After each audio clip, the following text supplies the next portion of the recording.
Originally sold as a card-back accessory packed with a vintage line, the Jet Sled was a surprise hit with fans and became one of the most popular items of the fifth wave. Part vehicle, part jetpack, and all Art Deco sci-fi, I always felt there was something very Flash Gordon about this piece. Now Mega Construx has brought it to their own Masters of the Universe line. Hi everyone, I'm Mac, and this is part 2 of the 3 heads of Skeletor. This is the Jet Sled. By the power of Grayskull!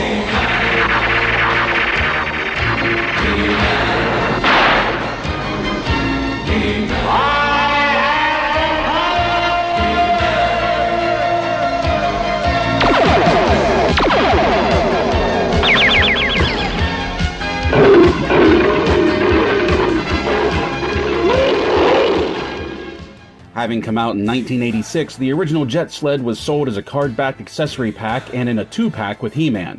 The Skeletor head takes its cue from this 2-pack by packing in the Jet Sled with a He-Man micro-action figure.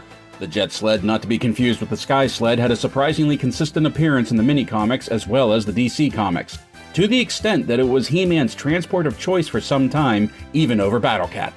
Having no Filmation presence at all, the Jet Sled first appeared in the mini-comics with the issue titled Rock People to the Rescue. In the first panel of the first page, the narration tells us that He-Man is test-flying the Jet Sled for the very first time, and that it is a new invention of Man-at-Arms. Man-at-Arms was very big on inventing things back in the day.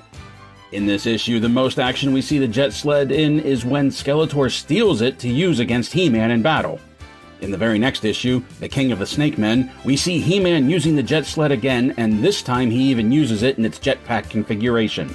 Then later in the issue titled The Hordes of Hordak, we even see that Adam can summon the Jet Sled by whistling for it. He-Man was very big on whistling for things back in the day. Mega Construx has managed to capture the same kind of Art Deco sci-fi look that the original vintage piece was known for. Built with silver and blue pieces and a few pieces with printing on them, it's no wonder that the Jet Sled became a near-instant favorite of fans and artists alike. It has a very different, more sophisticated look to it when compared to things like the Wind Raider, the Battle Ram, or even the Talon Fighter. A silver flying wing armed with twin missiles on the wingtips, the Jet Sled can be used in 2 configurations.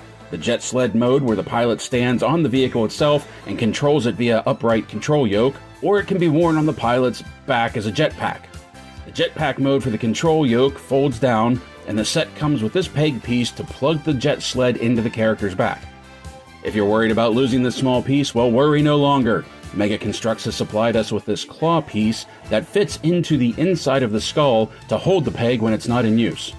Normally the Jet Sled would be too heavy for a Mega Construx figure to wear without falling back, but the sled is constructed in such a way that the folded down control yoke touches down to the surface the figure is standing on to give him some support.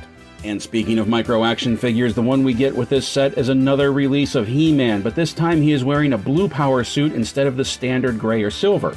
The reason for this is that the original vintage release of the Jet Sled was packed with a special blue armor piece that could be attached to any Masters of the Universe figure with the standard body design.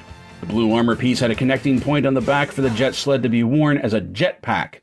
The play gimmick being that any warrior, heroic or evil, could even wear the harness to connect to the Jet Sled whenever needed. As with the Cliff Climber, the Jet Sled is packed into a Skeletor head case with a back that pops off to reveal the pieces inside, as well as doubling as a display stand for the build. For accessories, the Jet Sled doesn't have much to display aside from these 2 rock pieces, but it also comes with a brick-built swing arm to position on top of the head. The Jet Sled can be attached to the arm and then spun around to simulate the Jet Sled in flight. Like the previous Skeletor head, this one gives us a build that was issued as a small figure-worn accessory that came out towards the end of the vintage line. However, the Jet Sled had a lot more exposure, actually being used to a significant degree in the mini-comic continuity, and I also seem to remember it appearing quite a bit in the original Masters of the Universe DC comic run. The Jet Sled is a good build, and at $10 it's easy to see someone buying multiples of this one to use as an army-building vehicle that could conceivably be used by both the heroic and evil warriors.